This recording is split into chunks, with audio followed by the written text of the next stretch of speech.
Olá pessoal, meu nome é Marta Monteiro e darei a aula de hoje sobre osteoporose.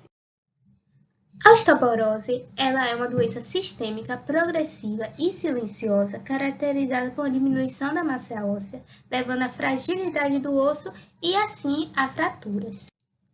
E quais são os principais fatores de risco? O primeiro deles é o gênero, que foi comprovado que as mulheres elas têm maior risco de desenvolver osteoporose do que os homens. Isso acontece por causa da deficiência de estrógeno após a menopausa. Para quem não lembra, o estrógeno ele é responsável por aumentar a absorção de cálcio e também de estimular a calcitonina. O segundo fator vai ser a etnia. Os brancos eles têm maior risco de desenvolver essa doença do que os negros, devido ao seu baixo pico de massa óssea. O terceiro fator vai ser os fatores genéticos, que vão estar relacionados com o gênero, a etnia e a história familiar. O quarto vai ser a inatividade física, que foi comprovado em alguns estudos que pessoas sedentárias elas têm maiores chances de desenvolver osteoporose do que as que fazem atividade física regularmente. O penúltimo fator da lista vai ser a má nutrição, onde uma dieta pobre em cálcio, vitamina D e rica em cafeína vai facilitar com que o osso perca cálcio mais fácil e assim vai torná-lo mais frágil e propenso a fraturas. E por fim, nós temos a história familiar, onde foi comprovado que pessoas que têm parentes, principalmente de primeiro grau, têm maiores chances de desenvolver osteoporose do que a população em geral.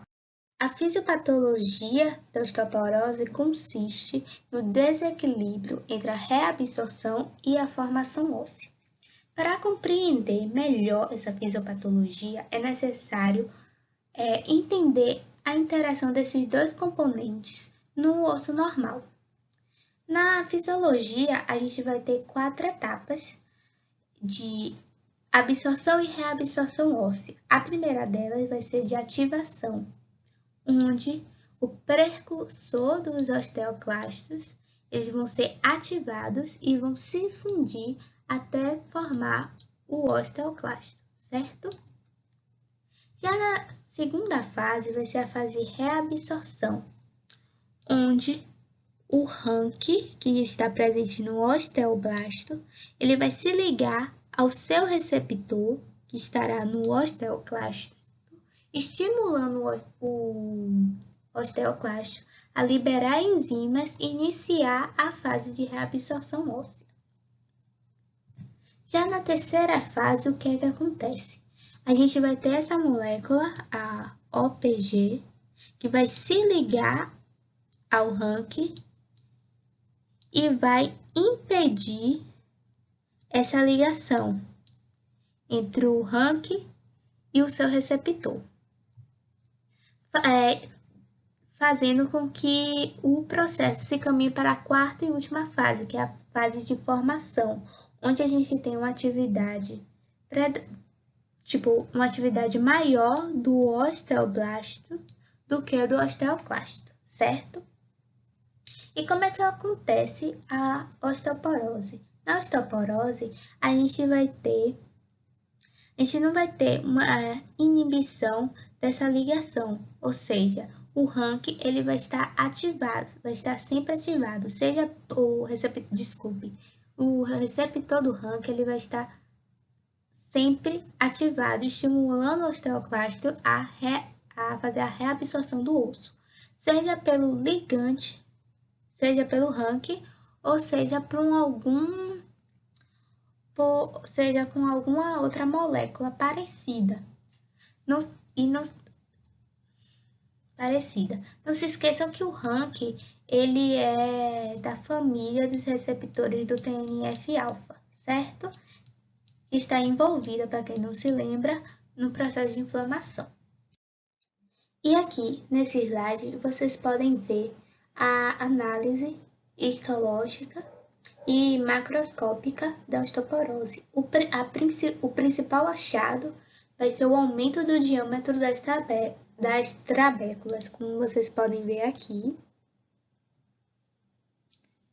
E aqui nesses pontos brancos, certo? A osteoporose ela vai ser classificada em dois tipos, primária e secundária, sendo que a primária ela vai ser subdividida em mais dois. A do tipo 1, que vai ocorrer no período pós-menopausa e vai se caracterizar com a perda rápida de osso e por presença de fraturas nas vértebras e no rádio.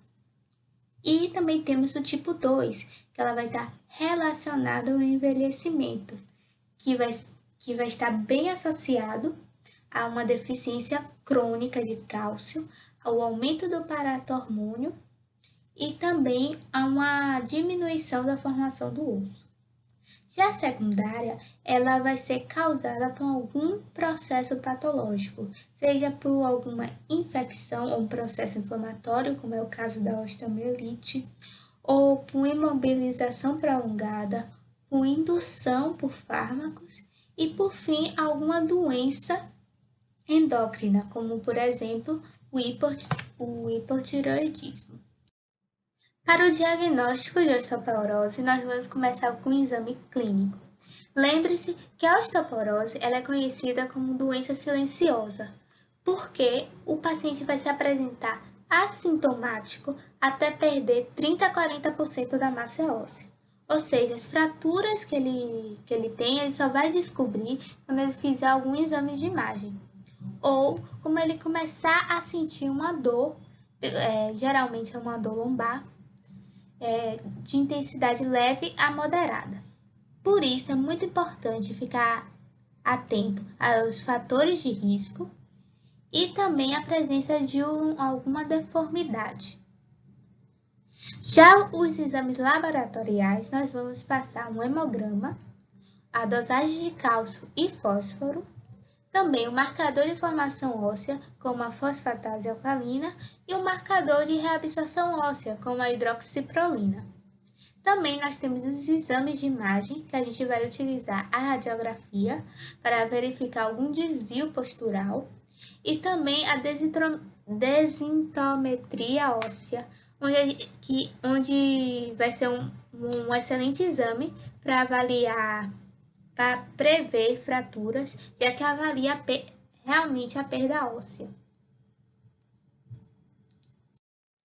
O tratamento da osteoporose ela vai consistir em uma suplementação de cálcio, onde o médico ele deve estar atento à necessidade diária de cada faixa etária, como por exemplo, um adolescente ele vai precisar de 1.200 miligramas por dia de cálcio, enquanto um adulto precisa apenas de 800 miligramas.